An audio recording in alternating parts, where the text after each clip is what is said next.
بسم الله الرحمن الرحيم.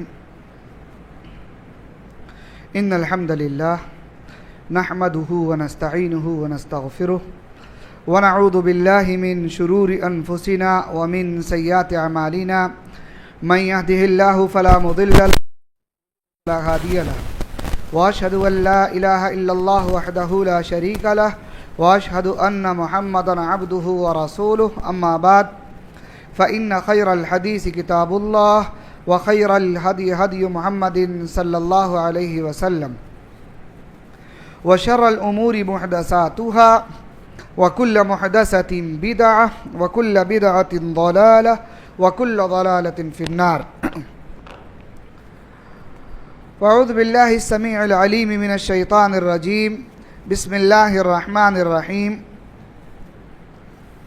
والعصر إن الإنسان لفي خسر إلا الذين آمنوا وعملوا الصالحات وتواصوا بالحق وتواصوا بالصبر.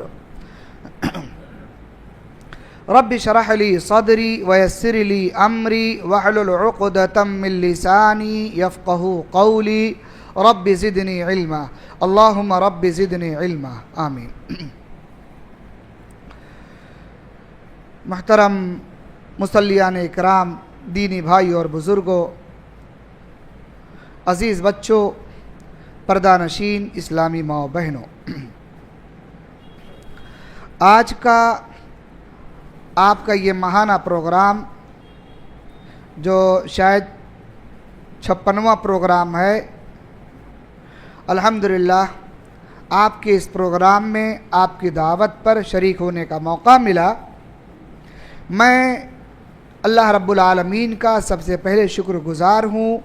اللہ رب العالمین نے آپ کے درمیان بخیر و عافیت پہنچایا. اس کے بعد آپ تمامی حضرات کا شکر گزار ہوں کہ آپ نے مجھے اس پروگرام میں شرکت کا موقع دیا. اللہ تعالیٰ سے دعا ہے کہ اللہ تعالیٰ ہماری اور آپ کی حاضری کو قبول فرمائے. آمین. آج کے پروگرام کے لیے جس موضوع کا انتخاب کیا گیا ہے وہ ہے خسارے میں کون، نقصان میں کون. میرے محترم، یہ جان لیجئے کہ نقصان دو طرح کا ہے.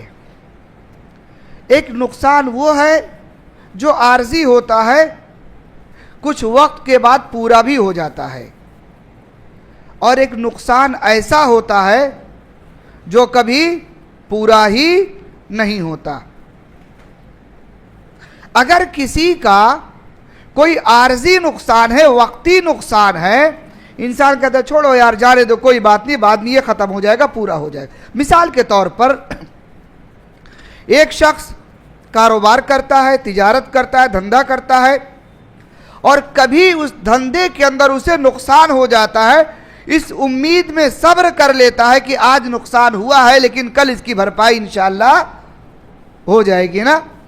اس امید میں وہ کیا کرتا ہے؟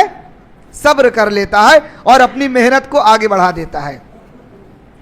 لیکن اگر اسے یہ معلوم ہو جائے یہ جو میرا نقصان ہوا ہے اس نقصان کی بھرپائی ہونے والی نہیں ہے،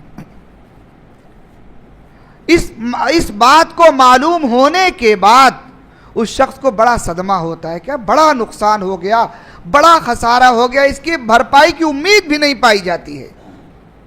ایسے ہی اللہ رب العالمین نے ہماری اور آپ کی زندگی کا حساب بھی رکھا ہے. یہ جو دنیا اللہ تعالیٰ نے دیا ہے نا، اس دنیا میں ہم اور آپ جو زندگی گزار رہے ہیں، یہ دنیا کیا ہے؟